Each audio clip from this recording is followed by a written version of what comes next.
भोपाल से बड़ी खबर, जहां पे कर्नाटक में बजरंग दल पर बैन की घोषणा का मामला है ये पूरा। नरोत्तम मिश्रा ने कमलनाथ को चिट्ठी लिखी है। कमलनाथ जी खुद को बड़ा हनुमान भक्त बताते हैं। कांग्रेस ने बजरंग दल की तुलना पीएफआई से क्यों की? बजरंग दल पर दिए बयान को स्पष्ट करें, ये उन्होंने चिट्ठी में लिखा है। तो भोपाल से इस वक्त ये बड़ी खबर, कर्नाटक में बजरंग दल पर बैन की घोषणा का ये पूरा मामला है। नरोत्तम मिश्रा ने कमलनाथ को चिट्ठी लिखी है। कमलनाथ जी खुद को बड़ा हनुमान भक्त बताते हैं। कांग्रेस ने बजरंग दल की तुलना पीएफआई से क्यों की? बजरंग दल पर दिए बयान को स्पष्ट करें, ये चिट्ठी में उन्होंने लिखा है।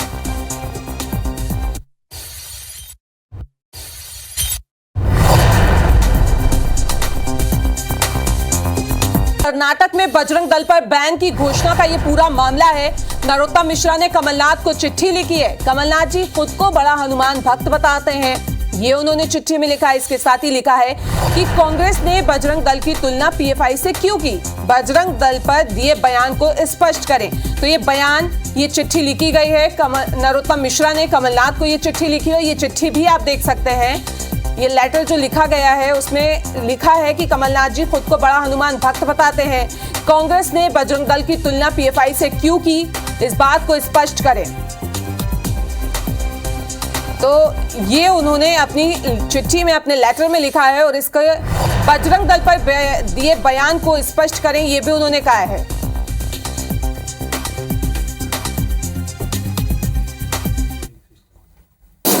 अब स्पष्ट करें आदरणीय कमलनाथ जी, जो कर्नाटक में कांग्रेस ने अपना घोषणा पत्र जारी किया है, दृष्टि पत्र जारी किया है, मैनिफेस्टो जारी किया है, उसमें बजरंग दल की तुलना पीएफआई से की है। कभी इनके मंत्री बोको हराम से कर देते हैं। अब कमलनाथ जी बताइए कि आप इनके साथ हैं या नहीं है। तो नरोत्तम मिश्रा को आपने सुना जो कुछ उन्होंने कहा, और इसी पे ज्यादा चर्चा के लिए दोनों ही पार्टी से दोनों नेता हमारे साथ जुड़ रहे हैं। पंकज चतुर्वेदी जी भाजपा से, तो वहीं अजय यादव जी कांग्रेस से जुड़ रहे हैं। तो अजय जी, सबसे पहले आपके पास ही आऊंगी। आपने सुना नरोत्तम मिश्रा को, क्या कहेंगे इस पे आप? चलिए, उनसे हमारा संपर्क नहीं हो पा रहा है। पंकज चतुर्वेदी जी हमारे साथ जुड़े हुए भाजपा नेता हैं। पंकज जी, सुना आपने, यहाँ पे स्पष्ट जवाब मांगा गया है, क्या कहेंगे इस पे आप? देखिए रोमाना जी, दो तीन बातें हैं। पहला, कमलनाथ जी स्वयं कथित तौर पर प्रभु श्री हनुमान जी की बड़ी बड़ी भक्ति का दावा करते हैं। उनकी पार्टी के नेता बार बार बताते हैं कि कमलनाथ जी हनुमान जी के भक्त हैं। ये हम लोग आज तक नहीं समझ पाए कि कमलनाथ जी और कांग्रेस पार्टी के नेताओं को बार बार अपनी भक्ति का प्रमाण क्यों देना पड़ता है, एक विषय। दूसरा, यदि कमलनाथ जी कथित तौर पर हनुमान भक्त हैं जैसा उनके लोग बताते हैं, तो फिर अब जब बजरंग दल का विषय सामने आ रहा तो कमलनाथ जी मौन क्यों है?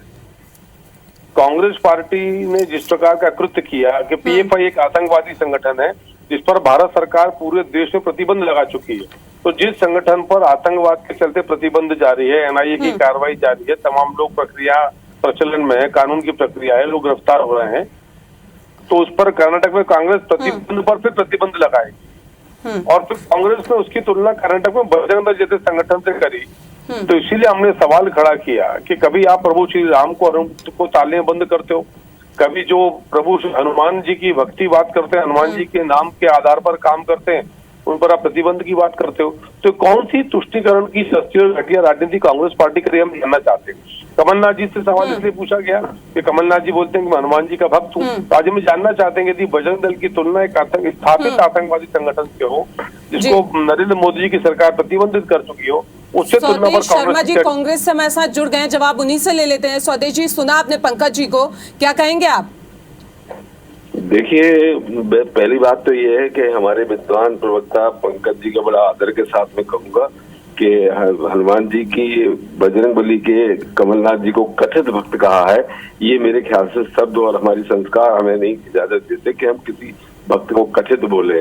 और रहा सवाल कथित बोला है, तो आपको ये भी पता होगा कि मध्य प्रदेश के छिंदवाड़ा में 108 फुट के हनुमान जी की मूर्ति का निर्माण करा के कमलनाथ जी ने कभी उन पर राजनीति नहीं की। ये काफी है इस बात को जानने के लिए कि हनुमान जी के वो कितने सच्चे समर्थक हैं, सच्चे भक्त हैं, और कथित कहा जाना ठीक नहीं है। अब बात करते हैं बजरंग दल या पीएफआई की। निश्चित रूप से पीएफआई पे जो किया जा रहा है वो बिल्कुल ठीक है, क्योंकि इस तरह के संगठनों को मान्यता नहीं देनी चाहिए। और हमारे दिग्विजय सिंह के कार्यकाल में उन्होंने भी कहा था कि हम सिमी पर प्रतिबंध लगाएंगे, लगा भी दिया था अपनी तरफ से, वो केंद्र को प्रस्ताव भी भेज दिया था सिमी पर प्रतिबंध लगाने के लिए। लेकिन बाद में वो सिमी का प्रतिबंध नहीं लग पाया और उसके बाद आज सिमी खत्म ही था, हो गया है। लेकिन आज बात करें बजरंग दल की, तो बजरंग दल का बड़ा आदर है, लेकिन बजरंग दल के नाम पर जो उपद्रवी लोग, जिस तरह का उपद्रव, जैसे हमारे अब देखो कल्चर तो पूरा बदल चुका है एक तरह से।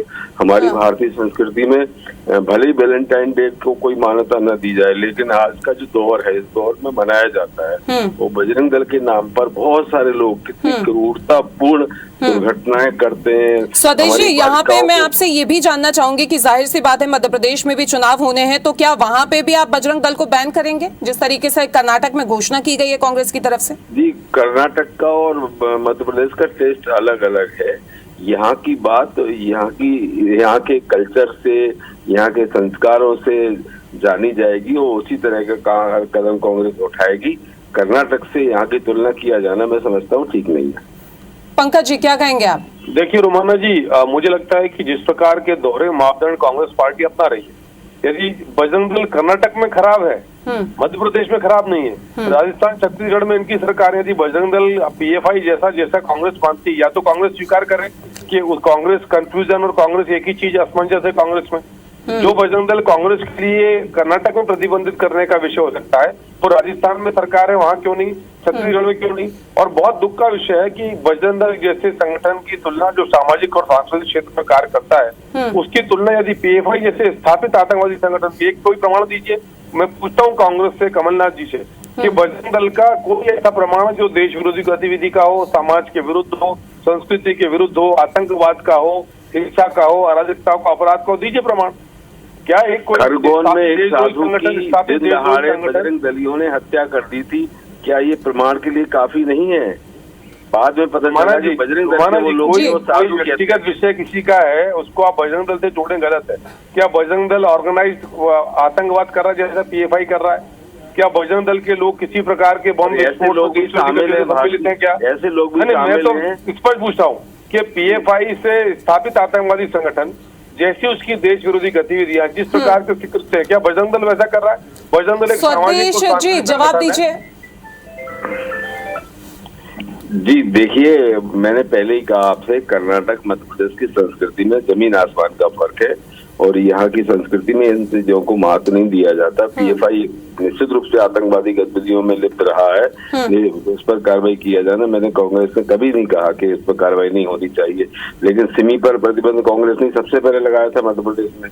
और सही जो स्वच्छता की बात की जाए, अब उन बजरंग दलियों को जरूर ठीक नहीं है बात कि एक साधु की खरगोन में हत्या कितने दिन दहाड़े बजरंग दलियों ने, और फिर नारे भी लगाए थे उन्होंने, बजरंग दलियों ने उसकी हत्या कर दी थी, एक साधु की निर्मम हत्या लाठियों से मार मार के। तो इस तरह के लोगों के खिलाफ तो कार्रवाई होनी चाहिए, मैं इसका पक्षधर हूँ। लेकिन मैंने ये नहीं कहा कि जिस तरह का कर्नाटक में है मध्य प्रदेश में वैसा होगा। मध्य प्रदेश का तो इसी पे तो पंकज जी का यही कहना है कि यहाँ पे दोहरा मापदंड क्यों? बात दोहरे मापदंड की नहीं है, वो वहाँ की सरकार है, ये यहाँ की सरकार बनेगी। दोनों सरकारों के अलग अलग मुद्दे हैं, अलग अलग व्यवस्थाएं हैं, उनको यहाँ से जोड़ा जाना मैं समझता हूँ ठीक नहीं है। पंकज जी देखिए, बजरंग दल की जो गतिविधियां हैं पूरे अखिल भारतीय स्तर पर संचालित होती हैं।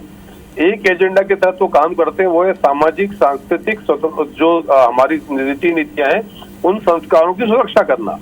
और बजरंग दल कौन सा ऐसा कृत्य करता है जो देश विरोधी गतिविधियां बजरंग दल सम्मिलित हो, कोई आपराधिक कृत्य करता हो, कोई आतंकवादी गतिविधि हो? इसीलिए मैंने आग्रह किया कमलनाथ जी से, नरोत्तम जी ने भी सवाल खड़ा किया है कि भाई साहब कमलनाथ जी उत्तर दीजिए आप। और ये सिमी की बात कर रहे थे, सिमी के नेटवर्क को ध्वस्त किया शिवराज जी की बीजेपी की सरकार ने, नक्सलवाद को खत्म किया शिवराज जी की बीजेपी की सरकार ने, डकैतों को मतलब खत्म किया शिवराज जी की बीजेपी की सरकार ने।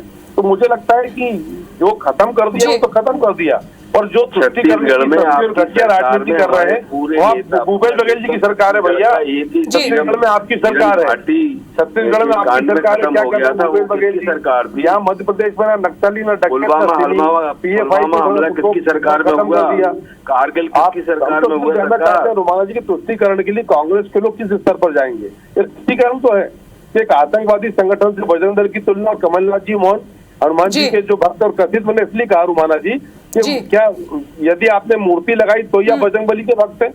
देश में लाखों करोड़ों लोग हैं जो जी। प्रभु श्री हनुमान जी के भक्त हैं, अलग अलग भगवानों को मानते हैं, कैसा मूर्ति लगाते हैं? हमारे मन में प्रभु की मूर्ति है, हम भगवान का चलिए, हमारे मन में पंकज जी और विश्वास है। सतीश जी, वक्त कम है लेकिन आप दोनों का ही अपने अपने विचार रखने के लिए बहुत बहुत शुक्रिया और हमसे बात करने के लिए भी।